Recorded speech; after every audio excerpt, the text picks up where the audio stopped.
Hai guys, tunggu dah. Klik video ini. Jadi aku mau ajak kalian bahas soal kasus ini yang mana pelakunya ini benar-benar ngebuat iblis minder. Karena kasusnya yang emang gila banget sampai menghalalkan segala cara. Bahkan anak kandungnya sendiri sampai dijadikan umpan untuk memancing korbannya. Sampai akhirnya hukuman terberat pun harus jadi bayarannya. Dan menurut aku kasus ini harus banget kita bahas untuk bisa jadi pembelajaran untuk kita semua. Untuk enggak melihat uang sebagai Tuhan. Karena biasanya itulah cikal bakal dari terjadinya kasus-kasus kayak beginian. Mau di dalam ataupun luar negeri sama aja. Soal kasus luar negeri, karena sekarang aku udah jarang banget ngebahas kasus luar ya. Sekarang aku fokusnya itu ke kasus dalam negeri, kasus-kasus yang terjadi di sekitaran kita aja. Nah tapi kalau kalian pengen nonton kasus dari luar negeri, coba deh nonton dari channelnya Vetraverse. Karena di situ banyak banget pembahasan kasus-kasus luar negeri yang mungkin kalian nggak pernah dengar. Aku juga biasanya kalau nonton kasus-kasus luar negeri atau ngikutin cerita-cerita dari kasus luar negeri, biasanya aku dari ya channelnya Vetraverse ini. Karena buat aku ya penyampaiannya, ceritanya enak didengar gitu loh. Jadi kalau kalian mau nonton juga dari channelnya, link channelnya udah aku siapin di pin komen di bawah gitu. Jadi tinggal klik aja. Jadi kita lanjut lagi soal kasus yang kita bahas sekarang. Jadi sebelum kita lanjut, kayak biasa kita ritual dulu ya. Jadi siapkan minuman dan cemilan kalian, siapkan juga posisi ternyaman menurut kalian kayak gimana. Jadi kalau udah nyaman, udah santuy.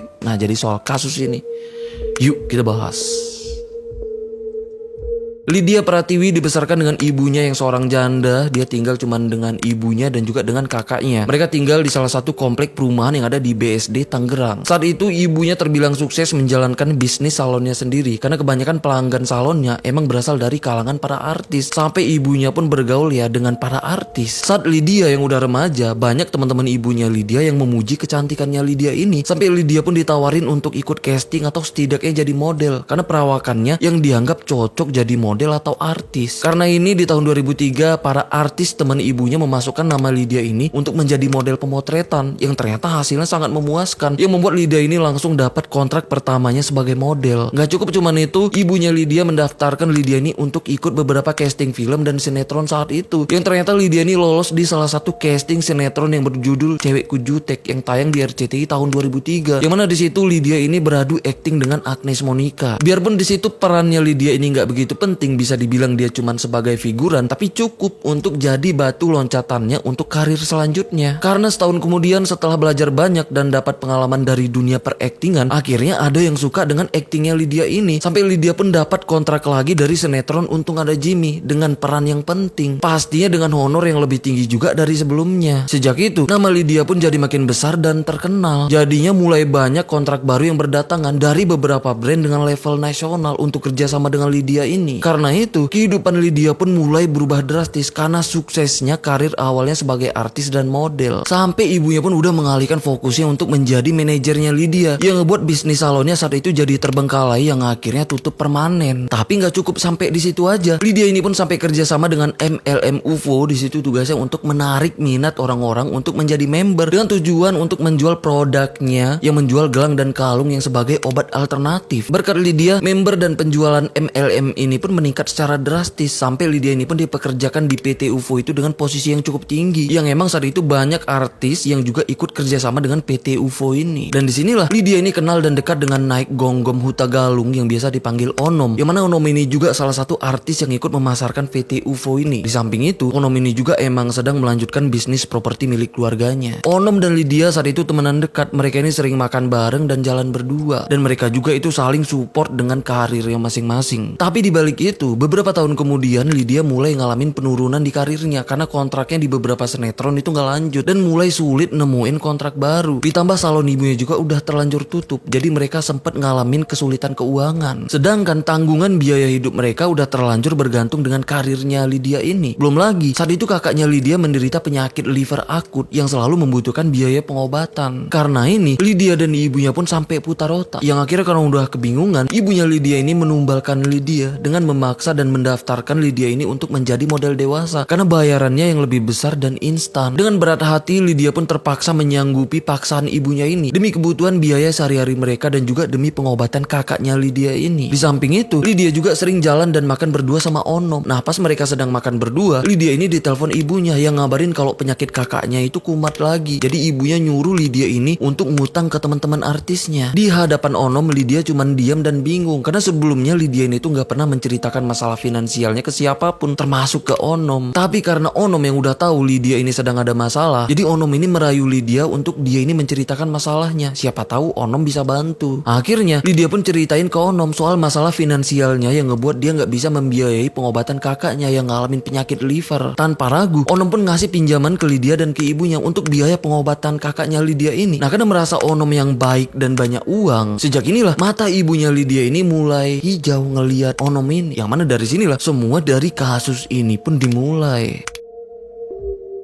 Saat itu yang ngalamin kesulitan keuangan bukan cuma Lydia dan ibunya, tapi omnya Lydia atau adik dari ibunya Lydia ini yang bernama Tony Yusuf juga ngalamin kesulitan keuangan. Bahkan saat itu omnya Lydia ini sedang terlilit utang sebesar 40 juta karena ngalamin kerugian di bisnisnya. Yang mana saat itu omnya juga tinggal di komplek yang sama dengan mereka, cuman beda blok aja. Jadi rumah mereka ini deketan. Jadinya ya ibunya Lydia ini sering main ke rumah omnya. Yang mana disitulah om dan ibunya Lydia ini ternyata udah merencanakan untuk merampok temennya Lydia, yaitu Onom. Karena menurut ibunya Lydia kalau Onom itu tajir, jadi bisa mereka rampok dengan menjadikan Lydia yang sebagai umpan. Karena ibunya tahu kalau Onom ini patuh dan jatuh cinta sama Lydia, jadi bisa dimanfaatkan. Tapi rencana ini mereka rahasiakan dari Lydia, karena kalau Lydia tahu dia pasti nggak setuju dan nolak. Karena ini om dan ibunya pun nemuin Lydia. Di situ mereka nyuruh Lydia ini untuk ngajak Onom untuk ketemu sama om dan ibunya di cottage atau penginapan kayak gini yang ada di Ancol, Jakarta Utara. Karena om dan ibunya katanya mau ketemu dan ngomong langsung sama Onom, mau minjem uang untuk biaya pengobatan kakaknya Lydia ini, sekaligus untuk makan bersama acara keluarga. Karena omnya Lydia ini sebelumnya memang belum pernah ketemu sama Onom. Dengan polosnya Lydia pun setuju. Akhirnya di hari itu, di hari Kamis tanggal 27 April 2006, Lydia pun langsung nelpon Onom untuk ngajak malam itu ke cottage Putri Duyung yang ada di Ancol untuk makan malam bareng ibu dan keluarganya. Dan Onom pun setuju. Di hari itu om dan ibunya Lydia ini ternyata udah berencana berangkat siang itu juga ke Ancol untuk ngurus booking dan check-in di cottage-nya itu yang emang butuh waktu. Jadinya saat itu juga Lydia ini pun langsung nelpon Onom untuk ketemuan di Mall Senayan yang ada di Jakarta Selatan. Karena niatnya mereka berdua mau jajan berduaan dulu gitu loh. Setelah itu niatnya mereka berdua baru nyusul ke Ancol. Sedangkan secara diam-diam om dan ibunya di rumah mulai mempersiapkan beberapa alat untuk melancarkan aksinya. Itu kayak pisau, tusukan es batu, balok, dan kabel tis. Dan juga ngajak satpam komplek mereka yang bernama Pak Sukardi. Karena omnya Lydia ini emang udah kenal dekat sama Pak Sukardi, yang niatnya untuk jaga-jaga kalau misal nanti omnya Lydia ini kewalahan ngadapin Onom. Karena tubuhnya Onom emang jauh lebih gede dibanding tubuhnya omnya Lydia ini. Jadi omnya pun langsung nelpon Pak Sukardi untuk ngajak ke Ancol, tapi nggak sebutin apa tujuan sebenarnya. Jadi omnya cuma ngajak jalan-jalan ke Ancol karena omnya Lydia ini emang sering ngajak Pak Sukardi keluar. Jadi Pak Sukardi pun setuju-setuju aja karena kebetulan saat itu Pak Sukardi emang sedang nggak bertugas. Setelah semuanya siap, di jam 3 sore mereka bertiga pun berangkat menggunakan mobilnya Lydia ini, Chevrolet Spark. Awalnya mereka jemput Pak Sukardi dulu tuh ke rumahnya yang ada di wilayah Cakung, Jakarta Timur. Setelah itu barulah mereka ngantar Lydia ke Mall Senayan yang ada di Jakarta Selatan untuk ketemuan sama Onom. Nah setelah itu ibu dan omnya juga Pak Sukardi lanjut jalan lagi untuk langsung ke Ancol menggunakan mobilnya Lydia ini. Di Senayan Mall, Onom dan Lydia pun ketemu. Di situ mereka sempat makan dan ngobrol-ngobrol dulu. Yang sebenarnya ini aktivitas biasa mereka di Senayan Mall. Sedangkan om, ibunya dan juga Pak Sukardi yang udah nyampe Ancol langsung ngurus booking cottage-nya. Dan di jam 9 malam mereka baru bisa check-in di cottage-nya menggunakan KTP palsu omnya Lydia ini yang ternyata udah dia siapkan sejak jauh-jauh hari. Begitu check-in mereka bertiga sempat makan nasi goreng bungkus di cottage itu yang mereka beli di pinggir jalan. Nah sambil makan di situ omnya Lydia baru jelasin ke Pak Sukardi kalau mereka berencana akan merampok seseorang yang sebentar lagi akan tiba. Dan di situ omnya Lydia ini minta ke Pak Sukardi untuk bantu melumpuhkan targetnya. Pak Sukardi pun seketika kaget dengan rencana mereka yang awalnya Pak Sukardi nolak karena nggak berani ikutan. Tapi karena dipaksa omnya Lydia, apalagi omnya juga menjanjikan akan ngebayar 2 juta kalau dia mau bantu. Karena ini Pak Sukardi pun terpaksa setuju karena dia juga udah terlanjur ikut di situ. Setelah itu barulah mereka briefing soal perencanaannya di dalam kamar cottage-nya dan ngeluarin semua barang yang udah mereka siapkan sembari nunggu Lydia dan Onom nyampe. Di dalam kamar itu omnya Lydia ini sambil ngerokok yang mana rokoknya ini merek G Samsu. Nah kenapa aku sebut? Karena nanti ini bagian penting saat kasus ini terungkap. Oke kita lanjut. Gak lama kemudian Onom dan Lydia pun nyampe di cottage-nya menggunakan mobilnya Onom ini Toyota Avanza. Nah pas mereka masuk ke cottage-nya, Pak Sukardi yang udah siap langsung nyergap dan memiting lehernya Onom. Lydia yang kaget langsung teriak histeris yang langsung dibekap om dan ibunya supaya Lydia ini nggak teriak. Onom pun langsung diseret Pak Sukardi ke dalam kamar dengan keadaan tangannya yang udah diikat menggunakan kabel tis dan ditungkurapkan di tempat tidur dengan keadaan mulutnya juga yang udah dilakban. Gitu juga Lydia yang nggak bisa apapun, cuman bisa nangis dengan keadaan mulutnya yang dibekap ibunya. Di situ omnya Lydia langsung ngambil HP dan dompetnya Onom, yang mana di dalam dompetnya ada uang 17.000 dan kartu ATM. Sambil nodong pisau, omnya Lydia maksa Onom untuk sebutin pin ATM-nya. Karena nggak ada pilihan lain, akhirnya Onom pun sebutin pin ATM-nya. Setelah itu omnya pun keluar ngasih ATM plus pin ATM-nya ke ibunya Lydia yang udah nunggu di luar sambil nahan dan membekap Lydia. Setelah itu ibunya pun bawa Lydia pergi ke ATM untuk nguras ATM-nya Onom. Lydia di situ nggak bisa ngapain pun, cuman diem aja, terpaksa patuh dengan perintah ibunya. Sampai di ATM ibunya pun berusaha kuras isi ATM-nya Onom, yang ternyata penarikan menggunakan kartu ATM-nya cuman bisa maksimal 7 juta per harinya. Jadi ibunya Lydia ini cuman bisa narik 7 juta dari kartu ATM-nya Onom. Pas sedang di ATM, omnya nelpon ibunya Lydia ini yang ngabarin kalau Onom ternyata nganggap kalau dia dijebak dengan Lydia untuk dirampok keluarganya. Karena ini ibunya Lydia nyuruh omnya untuk habisin Onom, jangan sampai dia lolos dalam keadaan hidup. Karena nanti Onom bisa membongkar ini semua ke teman-teman mereka sesama artis yang bisa merusak karirnya Lydia ini. Karena saat itu karirnya Lydia ini emang jadi tulang punggung keluarganya. Tapi di situ Lydia ini sama sekali nggak denger isi percakapan ibu dan omnya. Karena pas itu ibunya menjauh dari Lydia supaya Lydia ini nggak denger. Karena kalau Lydia ini denger, dia ini pastinya makin histeris. Karena saat itu aja Lydia ini cuma bisa dia mematung sambil nangis akibat trauma dari apa yang dia lihat tadi. Sedangkan di cottage, omnya Lydia nyuruh Pak Sukardi untuk eksekusi Onom menggunakan pisau. Nah tapi Pak Sukardi nolak karena takut. Bahkan Pak Sukardi nyaranin jangan sampai dihabisin, cukup diambil aja uangnya. Karena Pak Sukardi ini nggak tega dan nggak berani ngabisin nyawa orang lain. Sampai di situ Pak Sukardi dan omnya Lydia pun sampai berdebat. Pas sedang berdebat sama Pak Sukardi, ibunya Lydia pun nelpon lagi. Di situ ibunya nanya apakah udah selesai. Dengan emosi, omnya pun ngambil tusukan es batu dan nusuk kepalanya Onom. Onom pun di situ meronta-ronta. Pak Sukardi pun bantuin pegang kakinya. Setelah itu lehernya pun diikat menggunakan kabel tis, yang akhirnya nggak lama kemudian Onom pun mengembuskan nafas terakhirnya di situ. Nah setelah itu mereka pun langsung beresin barang-barang mereka yang ada di cottage itu. Setelah itu omnya dan Pak Sukardi bawa mobilnya Onom untuk diparkirin di pinggir jalan di kawasan Menteng, Jakarta Pusat. Setelah itu mereka pun balik lagi ke Ancol karena ibunya Lydia udah nunggu di sana, yang emang nunggu prosesnya selesai supaya Lydia ini nggak tahu dan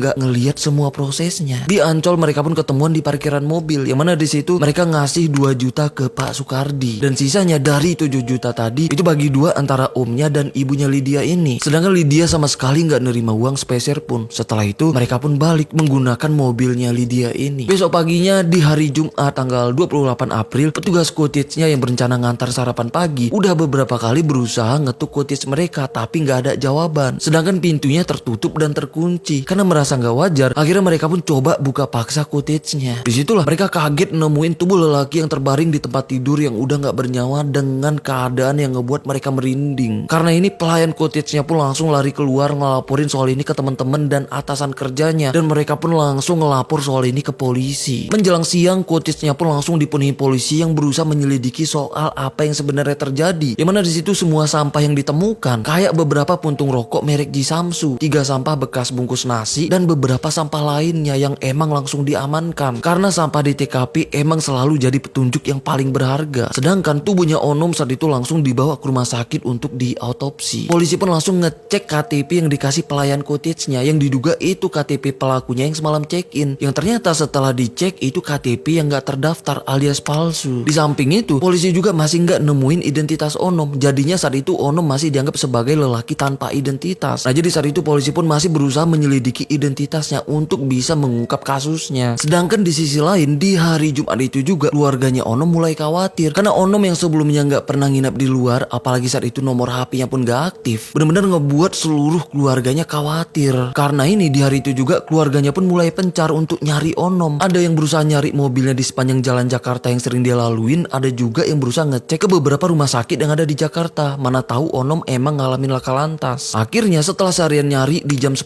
malamnya, keluarganya nemu informasi adanya tubuh lelaki tanpa identitas yang merupakan korban pembunuhan di Ancol. Yang saat itu tubuhnya udah ada di rumah sakit Cipto Mangunkusumo, dan keluarganya pun langsung ngecek ke sana. Pas dicek, keluarganya pun langsung lemes. Ternyata itu emang Onom, yang emang ngebuat keluarganya pun langsung histeris nggak nyangka dengan apa yang terjadi dengan Onom. Setelah identitas Onom terungkap, polisi pun mulai melakukan penyelidikan lanjutan. Dan polisi pun mulai menyelidiki kerabat dan teman dekatnya Onom ini untuk cari tahu soal apa masalah Onom akhir-akhir ini dan dengan siapa Onom ini dekat akhir-akhir ini. Yang akhirnya polisi pun nemuin informasi dari beberapa temennya Onom kalau saat itu Onom emang sedang deket sama Lydia, yang bahkan mereka sering makan berdua. Karena inilah polisi pun mendatangi rumahnya Lydia untuk diwawancara. Saat diwawancara, polisi pun ngasih tahu ke Lydia kalau Onom ditemukan meninggal di cottage yang ada di Ancol. Lydia pun kaget, tapi kagetnya Lydia ini tuh banyak kejanggalan karena kelihatan kayak ada yang dia sembunyikan. Karena Lydia mendadak gugup. Tapi awalnya Lydia ini nggak mau ngaku apapun karena di sini kayak gimana pun dia takut kalau ibunya ditangkap dan dipenjara. Tapi karena polisi udah curiga, akhirnya Lydia pun dibawa ke kantor polisi untuk diperiksa lebih lanjut, pastinya diinterogasi. Gimana di situ kebohongan gak akan bertahan lama. Setelah menjalani interogasi panjang, akhirnya Lydia pun gak punya pilihan lain selain harus mengakui semuanya. Yang mana Lydia ini ngakunya kalau dia gak tahu apapun. Yang dia tahu ibu dan omnya ngajak dia dan Onom untuk makan malam di cottage yang ada di Ancol. Nyampe di sana dia dan Onom langsung dibekap. Setelah itu Onom dibawa masuk ke kamar yang ada di cottage-nya dalam keadaan tangannya yang diikat kabel tis. Sedangkan dia di luar kamar itu dipegang dan dibekap ibunya. Setelah itu dia dibawa ibunya keluar ke ATM untuk nguras ATM-nya Onom. Setelah itu dia ngakunya nggak tahu lagi apa yang terjadi dengan Onom di malam itu karena memang udah nggak ketemu lagi. Yang pasti berdasarkan pengakuannya kalau dia dimanfaatkan ibu dan omnya untuk menjebak Onom dibawa ke Ancol untuk mereka rampok. Jadi itulah pengakuan Lydia ini yang emang awalnya nggak ada yang percaya dengan pengakuannya. Yang terkesan pengakuannya emang kayak bela diri yang melemparkan ibu dan omnya untuk jadi tersangka. Tapi apapun itu, polisi pun mulai memburu ibu dan omnya. Yang akhirnya beberapa hari kemudian, tepatnya di tanggal 11 Mei, ibu dan omnya pun berhasil ditangkap dan juga pastinya diinterogasi. Diinterogasi, ibu dan omnya Lydia ini awalnya nggak mau mengakuin apapun, bahkan nggak mengakui kalau mereka udah merampok Onom. Karena saat itu om dan ibunya Lydia ini sama sekali nggak tahu kalau Lydia sebenarnya udah mengakui semuanya. Pas diinterogasinya juga, omnya Lydia ini beberapa kali ngeluh kalau mulutnya asam pengen ngerokok. Disinilah polisi pun langsung buat jebakan dadakan, yang mana di situ polisi nawarin beberapa merek rokok ke omnya Lydia ini. Dan bener aja, rokok yang dia pilih itu merek G Samsu. Yang mana di sini polisi pun udah makin yakin lagi kalau dia emang pelakunya. Karena ini puntung rokok yang ditemukan di TKP tadi pun diselidiki melalui forensik yang ternyata terbukti karena DNA air liur omnya dengan air liur yang ada di puntung rokok yang ditemuin di TKP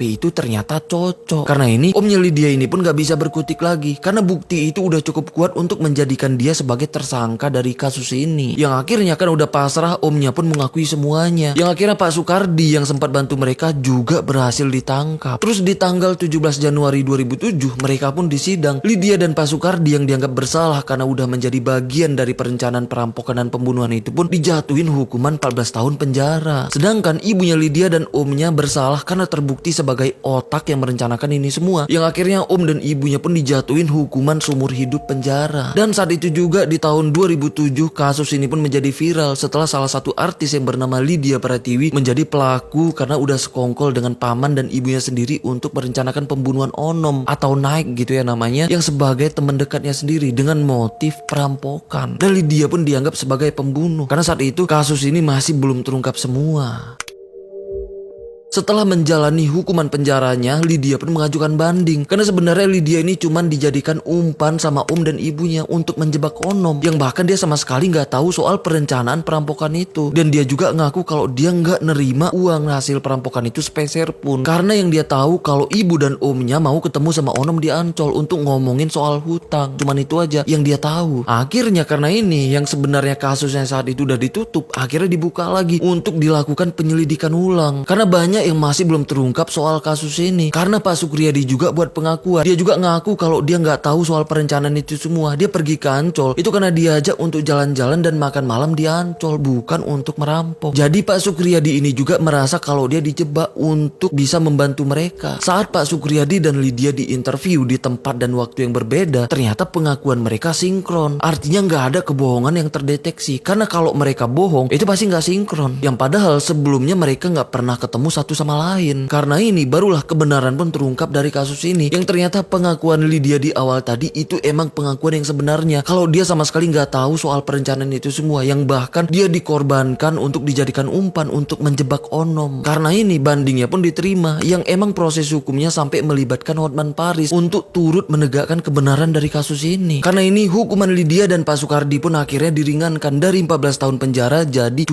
tahun penjara. Tapi mereka tetap dianggap bersalah karena nggak melaporkan ke polisi soal adanya perampokan yang dilakukan Om dan ibunya Lydia ini. Tapi setidaknya mereka lolos dari tuduhan sebagai pelaku yang turut merencanakan kasus ini. Sedangkan Om dan ibunya Lydia ini hukumannya justru ditambah beratkan, yang bahkan hukumannya jadi hukuman yang paling berat, yaitu hukuman matoy. Karena mereka bukan cuma sekedar otak dari kasus ini, tapi udah memanfaatkan Lydia yang gak tahu apapun untuk dijadikan umpan, untuk mancing korbannya. Juga udah menjebak dan memaksa Pak Soekardi untuk menjadi bagian dari rencana mereka. Akhirnya di tahun 2013 Lydia dan Pak Soekardi pun bebas dari penjara. Tapi setelah itu Lydia ini tuh harus melewati penyembuhan psikologisnya sampai beberapa tahun akibat trauma dari semua yang dia alamin, termasuk tuduhan-tuduhan yang udah terlanjur mengarah ke dia. Terus di tahun 2020 kemarin akhirnya Lydia ini benar-benar pulih dan dianggap layak secara psikologisnya untuk bebas beraktivitas dan mulai membangun lagi karirnya yang udah terlanjur hancur. Yang bahkan sekarang dia udah memulai hidup barunya dengan nama barunya untuk melupakan masa lalunya yang kelam. Tapi kayak gimana pun yang paling disayangkan dari kasus ini ya Onom dan keluarganya yang sebagai korban dari kasus ini. Karena Onom gak bisa hidup lagi dan keluarganya pun benar-benar kehilangan Onom. Yang padahal Onom ini udah tulus dan niat baik ngebantuin keluarganya Lydia ini, tapi berakhir naas di tangan orang yang udah dia bantuin, di tangan mereka berdua ini, terutama ibunya Lydia ini yang emang udah gelap hati dan mata cuma karena uang. Ya inilah bahayanya kalau uang udah menggantikan posisi Tuhan sampai menghalalkan segala cara demi untuk uang. Aku harap dari kasus ini bisa jadi pembelajaran untuk kita semua. Amit-amit jangan sampai kasus beginian harus terjadi di hidup kita. Jadi kita belajar dari pengalaman mereka-mereka di kasus ini, belajar dari pengalaman orang lain, karena pengalaman emang guru terbaik sih. Tapi tetap aja, karena terkadang kita nggak pernah tahu kalau bahaya sedang mengintai kita. Amit-amit jangan sampai ya, semoga kita semua jauh gitu dari kasus-kasus kayak beginian.